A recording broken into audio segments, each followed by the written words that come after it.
the bowl, not healthy for the kids, and not healthy for the fans. So that creativity is going to help us quite a bit, and Commissioner Delaney's working on that as he talks to the bowls. We need some flexibility with the tickets. Some of the allotments were a little higher than they needed to be, so we've been able to reduce some of those allotments. So I feel good about where we're going. I know the commissioner hopefully will in the next week or two have an announcement on what our lineup will be. Gene, are you getting much blow? How you doing, by the way? Good to see you, man. Yeah. You doing good? Good. Are you getting any blowback from the bowls about the ticket allotment thing? Are they fighting you on that? Or? No, there's a reality. Not really. I Okay. think the bowls recognize, once you get past the top tier bowls, Right. I think everyone recognizes we need to do something different. The bowls need to do something different. And we've, over the years, have had conversations with them about even our fans in our local markets, how they buy their tickets. Right. So if we get 12,000 tickets or 15,000 tickets, it's difficult for us to sell to our fans because our tickets aren't in the best location. Right. And when you have all the third-party sites where you can get better tickets, Yep. our fans are pretty smart. Sure. They're going to go to those third-party sites. So what we had to do was, and I think they recognize this, we need to work together, because the objective is to get as many fans there as they can. Regardless of where the allotment goes, it doesn't matter.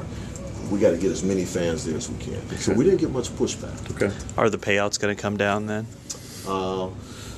Yeah, some of the payouts change a little bit, and I have to defer to Jim when he makes that announcement, because I don't remember any of the numbers Okay. on the tickets or the payouts.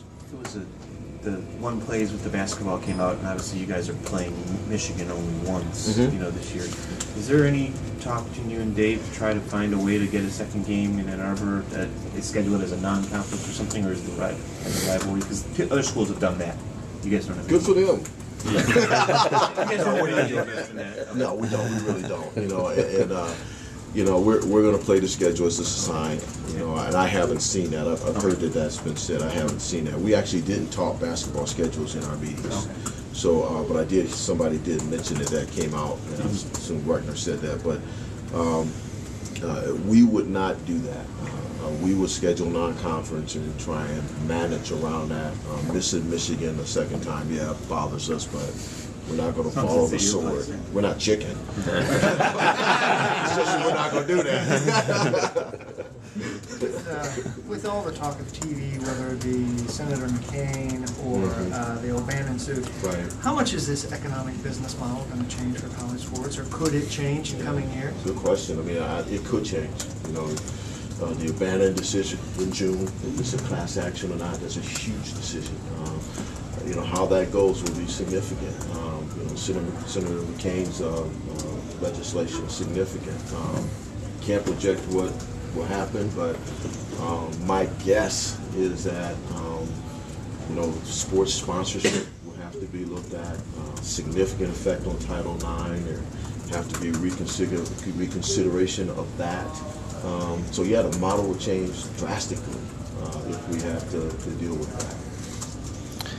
When it comes to basketball in the future, with the addition of Maryland and Rutgers, do you see more groupings to preserve rivalries, just a little bit more for the single or for the double plays, as opposed to rotating out and playing a Michigan once every year for 5 years or something like that? I don't know how it's going to play out, man. And I wish we had spent time talking about the basketball scheduling so I could have better answers for you. But we didn't talk about it. I anticipate that we probably will in July, and then again probably finalize things in October, because basketball scheduling is different than football. You really only have to do that in the summertime, the year before you play. And so I'd hate to project without having discussions with my colleagues. How would you feel about in the Big Ten championship football game in an outdoor venue?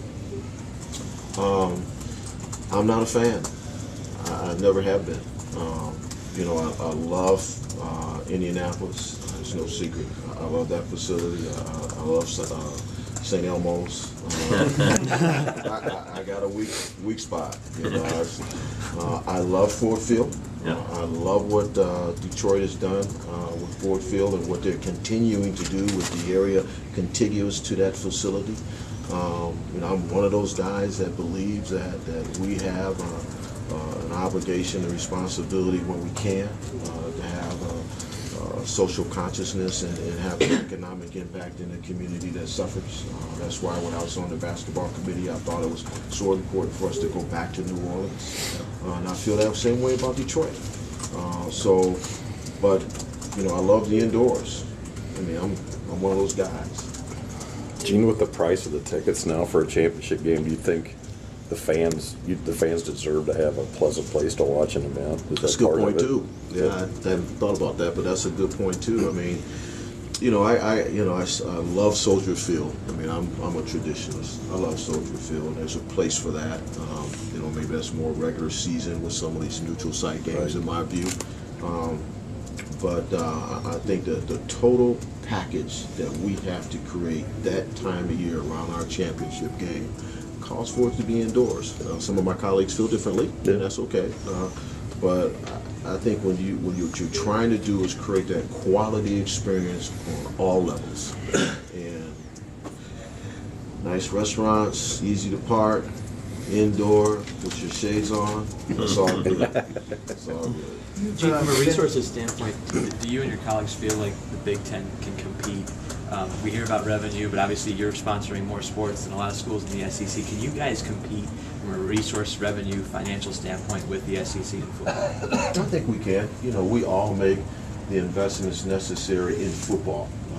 We are broad-based philosophically. Penn State has 31. Michigan might be 29. We're 36. But when it comes to football, we make the investments necessary to compete. What we need in our football programs is really what we enjoyed this past year in basketball. We had huge stability among our basketball coaches. We had, I think the year prior, we only had 2 players that left early. Had stability in our players. A lot of role players returned. A lot of good players returned. What we need in football is stability in our coaches and continued strategic, high-level recruiting, which is beginning to happen. It's beginning to happen. And so,